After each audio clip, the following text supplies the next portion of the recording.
On va parler de la parole des... Comment vous dire ça? Y a-t-il une libération de la parole raciste? On va mettre la vidéo, ça dure 21 minutes. Hop. Les risques de ces élections législatives, ou plutôt de l'après-élection législative, Et faites-vous votre propre opinion. et peut-être même déjà dans la campagne, c'est de voir, c'est en tout cas pointé par bon nombre de personnalités de gauche, la parole raciste se libérer. Ça va être notre dernier sujet de discussion. Et justement, il y a des rassemblements anti-RN qui sont en cours en ce moment, notamment un qui est Place de la République à Paris, où l'on retrouve Antoine Forestier en direct pour BFM TV, avec justement la toile de fond, c'est non au racisme, non au Rassemblement national. Oui, il n'y a pas de parti politique qui organise cette manifestation aujourd'hui. Ce sont des journalistes, des artistes et puis toute cette foule qui est présente ici, qui commence à arriver. Ça démarre à partir de 18h, ce rassemblement, déjà plusieurs centaines de personnes.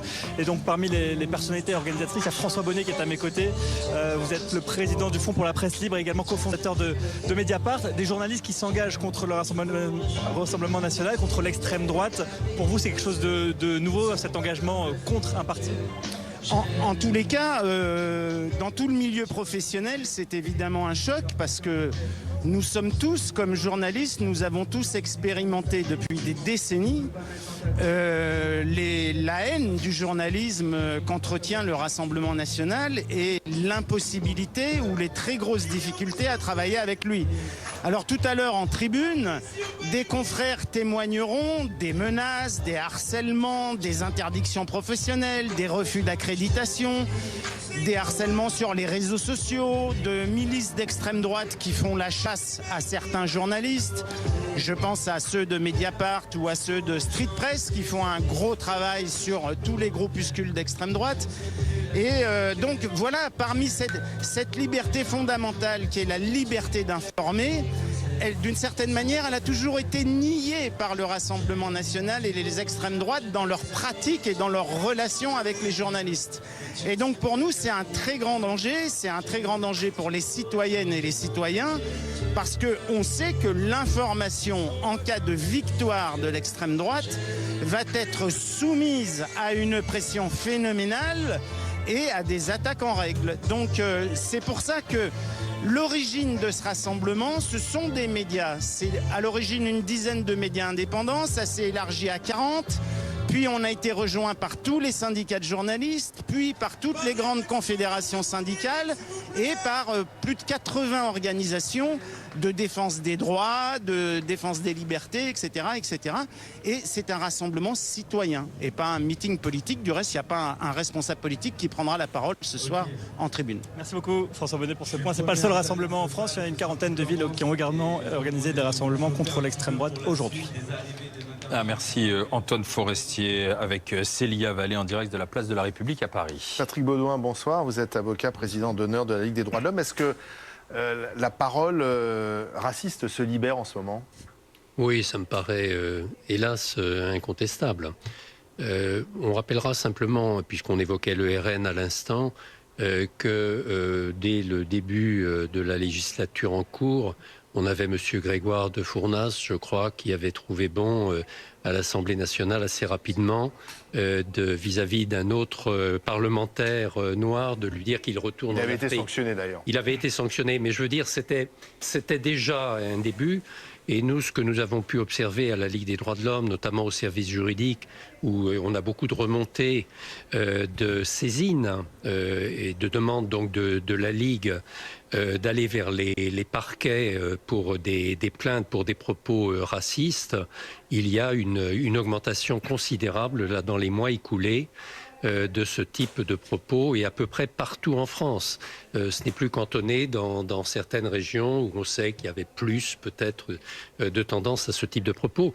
Donc oui, il y a une libération de la parole dans le mauvais sens et on voit aujourd'hui le rapport de la CNCDH qui va dans ce sens, même si c'est uniquement sur 2023. Ce que je voudrais souligner, moi, c'est que depuis le début de l'année 2024, ça s'aggrave considérablement et qu'à l'occasion de cette campagne électorale, même éclair, et puis de tout ce qui a suivi les débats sur la loi immigration, sur cette espèce d'assimilation qui a été trop souvent faite entre immigrés et délinquants, on voit une parole qui se libère et des actes surtout, des propos haineux et avec donc de nombreuses plaintes. Et on évoquera peut-être ce point ensuite qui malheureusement ne sont pas suffisamment pris en compte par les parquets. Eh ben justement, on va regarder ce rapport auquel vous faites allusion. On va le regarder dans le détail justement avec vous maintenant, Karine Ménonville. Quand je dis dans le détail, c'est chiffres à l'appui. Tout à fait, Alain. Et on va commencer justement par un chiffre. Vous allez le voir, il parle. Donc, selon cette enquête, 56% des Français interrogés estiment aujourd'hui qu'il y a trop d'immigrés en France. C'est un chiffre qui est en hausse de 3 points par rapport au rapport de l'année dernière fait par la Commission nationale consultative des droits de l'homme. Autre chiffre, 51% des Français interrogés. En France, on ne se sent plus chez soi comme avant. Là aussi, un chiffre en hausse de 3 points en un an seulement. Le rapport consacre aussi une large part à l'antisémitisme avec l'impact du 7 octobre. Il note un niveau, je cite, sans précédent. Pour la première fois depuis 2005, c'est l'indice de tolérance relatif aux personnes de confession juive qui a le plus chuté en un an, moins 4 points. Cet indice passe à 68 points. Il faut savoir que plus on se rapproche de 100, plus l'indice est bon. Plus on descend, plus l'indice est évidemment mauvais. Une baisse de la tolérance qui est généralisée. On va regarder. 21% des Français se disent un peu ou plutôt racistes. 26% chez les sympathisants LR. 54% chez les proches du Rassemblement national. On rappelle que c'est d'après à peu près 1200 personnes qui ont été interrogées dans cette enquête. Tout cela nous amène forcément à un chiffre qui est celui de l'indice de la tolérance. Alors, il est forcément en baisse de 3 points. Il passe de 65 à 62 points. Ceci dit, attention, avec 62 points, on parle tout de même d'un indice de tolérance élevé de la société française. On rappelle que dans les années 90, cet indice, il était autour de 50. Oui, parce qu'on peut voir, merci Karine, on peut voir quand même le verre à moitié vide ou à moitié plein. Et je me tourne vers Sébastien Ligné, journaliste politique Valeurs Actuelles, c'est que finalement, le racisme est quelque chose de minoritaire en France. Il existe, toujours, mais majoritairement, les Français ne le sont pas. Bon, déjà, il y a eu quand même des campagnes actives qui ont été faites même au niveau scolaire. Des vraies campagnes de sensibilisation sur la question de racisme. On a vu encore Emmanuel Macron cette semaine évoquer l'idée, ou la semaine dernière évoquer l'idée d'une semaine pédagogique sur ces questions-là. Maintenant, il en reste et il faut pas nier les faits. Évidemment qu'à l'extrême droite, évidemment, on va dire la famille politique que je suis en majorité, évidemment qu'il y a toujours un racisme résiduel à la base. Maintenant, moi je suis amené à les suivre, à les voir. J'ai pas l'impression que le racisme ce soit un élément central de leur discours. Quand on va les voir, ce sont des électeurs qui sont pour la plupart du temps, je parle de l'électorat historique, frontiste. C'est un électorat qui est populaire, qui est déclassé, qui subit de plein fouet ce déclassement industriel, économique, civilisationnel, et qui finalement se retrouve dans des zones rurales qu'on a un peu abandonnées, avec des élites qui les méprisent. Ils allument la télé le soir et ils voient des éditorialistes qui leur expliquent que finalement ils sont racistes. Donc vu qu'ils sont racistes, on n'a pas besoin de leur parler, on n'a pas besoin de leur expliquer la vie, puisque de toute manière ils sont racistes et leurs préoccupations économiques du quotidien, finalement ce serait secondaire pour eux. Donc il y a cette question-là. Maintenant, quand on regarde, on a vu les messages qu'ont reçus certains de mes confrères, des messages extrêmement... Karim Rissouli, Mohamed Bouafsi. Qui sont des messages horribles. Qui sont liés à cette période politique, notamment dans la lettre qu'a reçue Karim Rissouli. Ils sont liés au RN. Certainement, c'est horrible et on ne peut que condamner cette on va écouter résurgence. Mohamed Bouafsi justement, on va l'écouter si vous le permettez. Notre confrère Mohamed Bouafsi qu'on connaît ici puisqu'on a travaillé ensemble avec Mohamed pendant de longues années à RMC. Dans le Loiret, il y a quelques jours, il y a un homme qui est venu me voir, qui m'a dit « Mais vous, Mohamed, vous n'êtes pas comme les autres, vous n'êtes pas comme les autres bougnoules. » Et c'est ça que, depuis quelques jours, qu'on peut voir. Ça a été un peu la même chose à Villers-Cotterêts. Et quand j'entends sur certains plateaux dire que la parole ne se libère pas, moi, ça me touche parce que c'est des messages continus depuis le 9 juin qui arrivent 4 à 5 fois par jour. Avant, ça arrivait une fois par mois. Et c'est pas que virtuel, alors. Et c'est pas que virtuel. Sur les réseaux quand on fait face à quelqu'un et qu'il est filmé, et qui vous dit mais vous n'êtes pas comme les autres, vous travaillez, vous travaillez, vous n'êtes pas caché. On l'a diffusé ça. Et cette parole, elle n'existait pas lors de la présidentielle 2022 que j'ai eu la chance de suivre pour cet avou. J'avais jamais vécu ça. J'en ai vécu auparavant le 9 juin, un message par mois, un message tous les 3-4 semaines. Là, c'est 4-5 messages par jour. Et c'est assez désagréable, et c'est désagréable aussi pour nos proches qu'on reçoive. Je pense notamment à ma maman et à ma sœur. Et on se dit, Mais pourquoi? Voilà, pourquoi? Qu'on arrête de me ramener à ce côté rebeu, musulman, arabe, bico. Je suis un Français, journaliste, citoyen, c'est tout. Et rien d'autre. Et en fait, c'est assez bouleversant de se dire qu'on se bat tous les jours pour fédérer les gens et de se manger ça au quotidien. Et on n'est pas fait pour ça et on ne se lève pas le matin pour ça. Alors nous sommes avec Azdine Ahmed Chaouch, journaliste, réalisateur du documentaire Bonsoir. L'arabe qui monte. Vous aussi, vous en recevez des messages? Oui, j'ai bloqué Twitter, les messages, les MP, les messages privés. Et lorsque je tweete, d'ailleurs je tweete très peu, j'empêche qu'on réponde parce que ça m'est arrivé. Parce que Mohamed, que je connais bien, qui est un très bon journaliste, lui c'est vrai qu'il parle peut-être 2022. Moi, dès 2017, j'étais traité de bougnoul par des militants du FN. Donc c'était, voilà, on ne peut pas là parler de militants, on va dire, qui avaient... Vous dites militants du FN parce qu'ils étaient identifiés, c'était dans des réunions du FN. C'était dans un meeting, c'était pour le 1er mai. D'accord. Ils étaient encartés tous FN. Donc voilà, et d'ailleurs j'ai même... Je vais être franc, hésiter à venir. Vous avez la gentillesse de m'inviter. Je me dis. Pourquoi? Non, mais parce que derrière, il y aura un flot d'injures. Il y a ça, et puis en fait, c'est difficile. On n'a pas envie d'être le porte-parole de je ne sais quoi. Moi, je suis porte-parole de moi-même. Je fais mon travail, je suis journaliste. Alors évidemment, j'ai des sensibilités, évidemment, j'ai des visions. Mais quand j'essaie de parler de ça, j'essaie de faire un documentaire, un livre. Et là, vous avez peur? Pardon? Vous avez peur là en ce moment de ce qui se passe? J'ai peur, oui, quand même. Franchement, après le témoignage de Karim Rissoli, on se dit, ils connaissent mon adresse. Je sais qu'il peut y avoir certains qui, je sais pas, complices qui peuvent donner des adresses. Je ne sais pas qui d'ailleurs. Comme vous imaginez. Oui, parce que sa lettre a été reçue à son domicile. Son domicile. Donc moi, ouais, moi j'ai un enfant. Enfin oui, évidemment, c'est terrible. Mais ce que je veux dire, c'est que moi, je veux pas être. C'est pas facile parce que ce soit d'ailleurs Karim et Mohamed, ils n'en parlent pas tous les jours de ça, moi non plus. Donc qu'est-ce qu'on fait aujourd'hui? C'est-à-dire qu'on ne veut pas tirer notre légitimité, notre victimisation. Je dis toujours ça. Mais à un moment, vu les circonstances, si je ne parle pas, si Karim ne parle pas, si Mohamed ne parle pas, qui va parler? Voilà, je suis évidemment en désaccord total avec le journaliste d'extrême droite de Valeurs Actuelles qui nous explique que le FN, enfin que les militants du FN, enfin il n'y a pas de... Vous parlez de Sébastien Ligné. Hein. Tout à fait, oui. Je ne savais pas qu'il allait y avoir un journaliste, je vais appeler journaliste, je vais être sympa avec lui, d'extrême droite. Ça me... je ne sais pas si j'aurais accepté ça. Ça fait plaisir d'échanger. Hein. Ah, je dis ce que je pense, j'ai le droit de dire ce que je pense. Je n'ai pas dit que vous étiez un journaliste d'extrême gauche, si vous le plaît. Enfin, on peut discuter sérieusement, sans tomber dans des anathèmes. Visiblement, vous regardez pas ce que je fais, mais c'est pas grave. Ouais, donc, moi, vous lisez pas ce que je fais, donc. Je veux pas. On voit vos unes. Ça suffit. Et en fait, moi, je veux pas être le porte-parole de qui que ce soit. C'est pas évident. On n'a pas envie de faire ça. Mais aujourd'hui, on se dit, les circonstances sont telles. Qu'est-ce qu'on fait? 6 mois, quand on m'offre la parole, comme vous me le faites, et c'est vraiment, je vous remercie parce que je pense que l'heure est grave. Vous savez, dans les années 70, entre 70 et les années 80-90, il y avait des crimes racistes en France. Pourquoi? Parce qu'il y avait. C'est ça, des ratonnades. Les crises pétrolières. Il y avait des ratonnades. On poussait des Arabes sur les rails, dans la Seine. Il y avait tonton flingueur, on tirait dessus par la fenêtre, des enfants, des mineurs.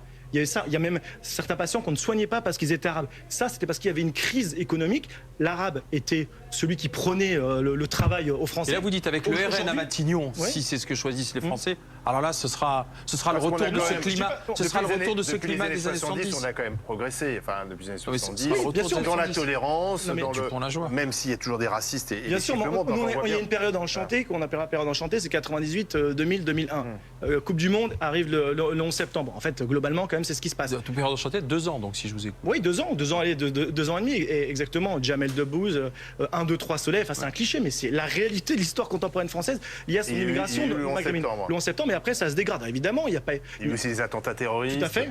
Mais aujourd'hui, on sent. Vous savez, il y a des faits divers dont on ne parle pas beaucoup. Moi, par exemple, cette année, je me souviens d'un homme qui s'appelle Mourad. Il est jardinier parce que sa voiture aurait été mal garé, un homme arrive, le qualifie, l'insulte de bougnoul et il va lui mettre un coup de cutter à la gorge. On en a parlé ici. Oui, on a parlé. Ouais. Au procès, c'est vrai qu'il n'y avait pas grand monde, ça n'a pas fait la une non plus des journaux. Et cet homme, cet agresseur, il s'est fait juger dans l'anonymat complet. On était dans le cadre d'un crime raciste. Voilà. Et c'est ça qui est difficile à comprendre. On a quand même ce sentiment. Donc la crainte, c'est que l'arrivée au pouvoir du Rassemblement national libère les plus mauvais instincts de certains. On le voit déjà aujourd'hui quand... Lorsqu'on voit ces courriers, lorsqu'on voit cette chanson aussi, on va en parler, de ce tube patriote, je ne sais pas comment appeler, raciste, xénophobe, moi je l'appelle. Ouais. on sent qu'aujourd'hui, il y a un sentiment de puissance où, ça y est, avant, on n'en parlait pas. Alors attendez, parce que vous parlez de oui, cette exactement, chanson, tout à fait. Je ne partirai pas, voilà, exactement, qui circule beaucoup sur les oui, réseaux qui fait sociaux. référence à, visiblement, un homme qui était visé par une OQTF et qui voulait pas partir. Il y a une vidéo qui tournait de lui, je crois qu'il est dans un, voilà, il était dans un avion, et donc ça devient un tube où là, voilà, tu partiras avec ta Fatma, pour toi, fini le RSA, voilà. Le bateau n'attend pas qu'on va passer Bardella, tu vas Évidemment. retourner Et chez vous voyez, toi. Tu mettras ta Djé là-bas, tu pourras prier toute la journée. Quel est l'argument central Bardella aujourd'hui n'en est pas responsable. Non, mais vous me posez la question. C'est l'IA qui a fait ça. Vous me posez la question, est-ce que l'arrivée du RN va catalyser? Regardez, la quatrième ligne, on parle de Bardella, je veux dire, c'est un moteur. Si je peux juste... Pardon, non, excusez-moi. Je voudrais juste rebondir sur ce qui a été dit. C'est vrai que le seuil de tolérance s'était plutôt nettement amélioré, il faut le dire, et que la situation française, finalement, au regard du racisme, était pas parfaite, bien évidemment, mais plutôt satisfaisante. Or là, on voit une dégradation. Tout à l'heure, quand on nous a montré les pourcentages, on voit qu'il y a 50%, 51% même, je crois, des électeurs du RN ou des partisans du RN qui se reconnaissent et qui s'avouent racistes. Donc, c'est même pas la peine d'aller plus loin. C'est pas la peine d'aller. Troisième, si vous permettez, juste, moi je souscris complètement à ce que vous venez de dire, parce que c'est de ça dont la Ligue est très souvent saisie, et malheureusement on ne met pas suffisamment en valeur ce type d'acte. Peut-être ça va venir et vous y contribuez. Et à l'inverse, on vient dire, voilà, il y a eu un meurtre ou un acte abominable, et c'est le cas, il faut le dénoncer, évidemment, je ne suis pas en train de dire le contraire, mais trop souvent, on monte en épingle les faits qui peuvent être commis par des personnes de nationalité étrangère, des immigrés qui commettent des actes graves, et en revanche, on ne minimise parle pas. On minimise, voilà, on minimise. Raciste. Et je crois qu'il faut rétablir cet équilibre. Alors c'est vrai aussi, je le dis, c'est vrai sur tous les plans. Il y a le racisme anti-noir dont on ne parle pas suffisamment, mais qui est constant. Et nous, à la CNCDH à laquelle j'ai appartenu, dans les années écoulées, on a vu le nombre d'actes qui ne sont pas répertoriés, parce que pour que ce soit répertorié, il faut qu'on se plaigne, qu'on aille au commissariat. Et je ne parle pas, bien sûr, de la recrudescence actuellement des actes antisémites, qui est monstrueuse et extrêmement inquiétante. Donc on est quand même dans une société fracturée, même si elle est plus tolérante. Alors c'est un peu le paradoxe, à la fois plus tolérante, mais même aussi fracturée. Mais Sébastien Ligné, peut-être que les gens que vous voyez ne disent pas réellement ce qu'ils pensent. Bon, déjà, certainement, je vais pas croire que... Parce que je rappelle que vous couvrez pour le Valeurs Actuelles votre micro et vous dire finalement, oui, je suis raciste et je l'assume, évidemment. Le sondage dit l'inverse. Hein. Oui, enfin, le sondage est anonyme. Oui, mais je veux dire, aujourd'hui, il y a des gens qui le pensent. Mais il y a des gens qui le pensent aujourd'hui. Mais moi, en fait, encore une fois, je partage votre constat, malgré le faux procès que vous avez voulu me faire d'entrée de jeu. Mais une fois qu'on a partagé cette émotion, il faut qu'on essaie aussi de comprendre, de s'interroger sur les raisons de ce racisme-là. Il y a évidemment un racisme que je vais appeler un racisme primaire, qui est un racisme qui n'a aucune raison d'être, si vous voulez. C'est un racisme... Il peut y avoir un racisme qui a une raison d'être, alors. Non, mais c'est un peu comme ceux qui disent qu'il y a un antisémitisme de gauche qu'on peut tolérer, et un antisémitisme de droite qui est abject. Il y a un racisme qui ne rentre dans aucune grille de lecture. Il y a un racisme qui a une origine plus politique. C'est-à-dire qu'aujourd'hui, pour moi, il y a une manifestation condamnable et radicale d'un sentiment, et le sondage d'ailleurs l'a montré, d'un sentiment qui est partagé aujourd'hui par une majorité de Français, qui est voilà ces phrases de on ne se sent plus un racisme tolérable parce qu'il vient d'une colère. Non, je ne dis pas qu'il est tolérable, je dis qu'il peut s'expliquer, contrairement à un racisme qui ne s'explique pas. Il y a un racisme qui est aussi condamnable, mais qui s'explique, notamment par les chiffres que vous avez montrés tout à l'heure, sur ces 56% de Français qui expliquent que finalement la France est en train de changer sous leurs yeux.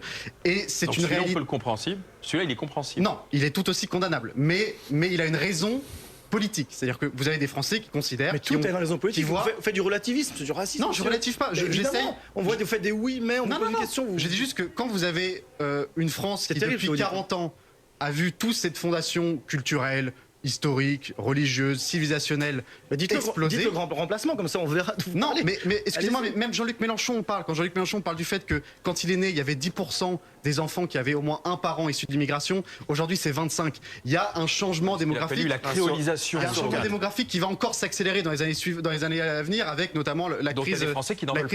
Il y a des Français qui n'en veulent pas et qui donc par conséquence développent ce rejet et ce racisme-là. Mais vous êtes en train de le justifier. Non, je le justifie pas. J'essaye de comprendre d'où il vient. J'essaye de comprendre. C'est ce qui explique le vote Rassemblement National aujourd'hui aussi. Non, mais s'il vous plaît, l'explication du vote, ça peut être le déclassement, tout ce que vous dites, et ça on partage. Mais ça ne justifie en rien le racisme. Mais qui vous a parlé de justification? J'essaye de comprendre. Vous le développez de telle manière que vous le justifiez. Non, j'essaie de comprendre d'où cette pensée arrive. On peut rester dans la pensée unique et dire ils sont racistes, point.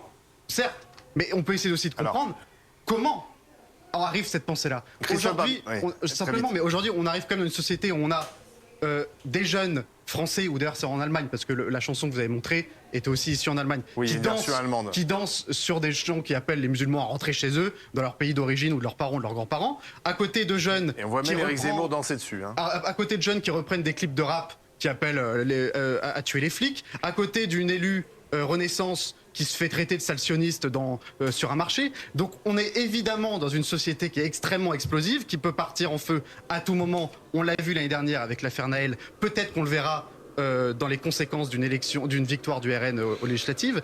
Donc évidemment que la société est violente. Mais je dis simplement, on peut essayer de comprendre les mécaniques qui appliquent ce racisme. Alors attends, on va terminer parce que c'est terminé. Christophe n'a pas encore. Il y a quand même un défi pour le Rassemblement national. Oui. Parce que c'est aussi au Rassemblement national de régler ça dans ses propres troupes. Moi, ce qui me surprend, c'est qu'on ne les entend pas. Ils pourraient d'ores et déjà, ils sont en position de favori, dire attention, pas question qu'il y ait le moindre relâchement, pas question qu'il y ait la moindre incartade. D'autant qu'on a eu un exemple. Ils ont quand même ils ont demandé la dissolution du GUD. Oui. Ils ont exclu alors il y en a un qui est revenu, mais deux députés, enfin 2 candidats. On n'a pas l'impression que dans leur volonté d'apparaître comme rassurant sur tous les aspects, notamment économique et social, il y a la même intensité pour le respect de l'ordre républicain, qu'il n'y ait aucun dérapage. Et ça, je pense qu'ils devraient s'en préoccuper, parce que sinon le soupçon va continuer. Par ailleurs, ce que nous révèlent ces derniers mois, c'est que ni l'antisémitisme ni le racisme ne sont résiduels dans notre pays.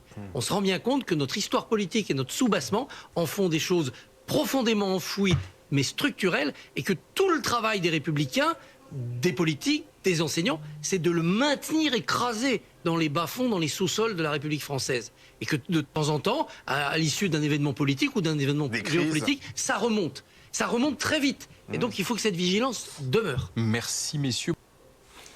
Voilà. Dites-moi dans les commentaires si la vidéo vous plaît.